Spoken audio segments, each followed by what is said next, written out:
ഈ ജബൽപൂരിൽ കഴിഞ്ഞ ദിവസം 1-ാം തീയതി ഈ മലയാളി വൈദികരായിട്ടുള്ള 2 പേർക്ക് അടക്കം നേരെ ആക്രമണം ഉണ്ടായി. അവരെ ഈ വിശ്വാസികൾ സഞ്ചരിച്ചിരുന്ന ബസ്സുകൾ തടഞ്ഞു. അവരെ പിന്നീട് പോലീസ് സ്റ്റേഷനിൽ കൊണ്ടുപോയി പോലീസുകാരെ മുന്നിലിട്ട് തല്ലുന്ന വിഷ്വൽസൊക്കെ ഇപ്പോൾ പുറത്തു വന്നിട്ടുണ്ട്.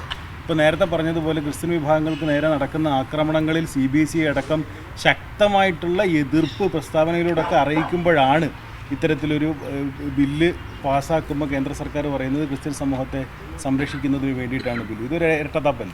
ഇന്നലെ രാത്രി പോലും എനിക്ക് ജബൽപൂരിൽ നിന്ന് ഫോൺ വന്നു.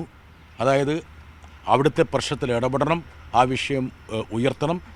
വർഷങ്ങളായി പതിറ്റാണ്ടുകളായി അവർ തുടരുന്ന ഒരു ആഘോഷം ആണ് പാതി വെച്ച് അവിടെ അവസാനിപ്പിക്കേണ്ടി വന്നത്.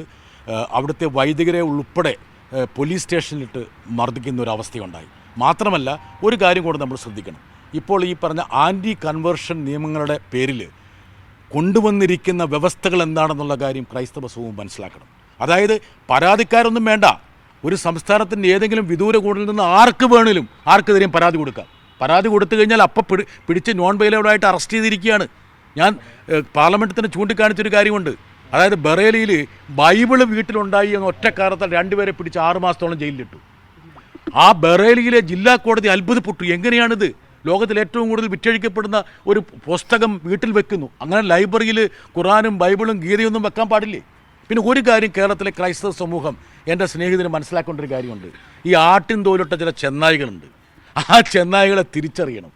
കേരളത്തിലെ ക്രൈസ്തവ സമൂഹം വിശ്വസിക്കേണ്ടത് കേരളത്തിലെ ഇടതുപക്ഷ ഗവൺമെൻറ്റിനെയാണോ, കേരളത്തിലെ മുഖ്യധാരാ പാർട്ടികളെയാണോ, അതെയോ ഈ ക്രൈസ്തവ സമൂഹത്തിനെതിരെ ഒളിഞ്ഞും തെളിഞ്ഞും ആക്രമണം നടത്തിക്കൊണ്ടിരിക്കുന്ന BJPയുടെയും RSSൻ്റെയും ആഭിമുഖ്യത്തിലുള്ള കേന്ദ്ര സർക്കാരിനെയാണോ എന്നുള്ള കാര്യം അവർ തീരുമാനിക്കണം. അവർ തീരുമാനിച്ചിരിക്കണം. അല്ലെങ്കിൽ ആ വിഭാഗത്തിലെ വിശ്വാസികൾ അത് തീരുമാനിക്കും.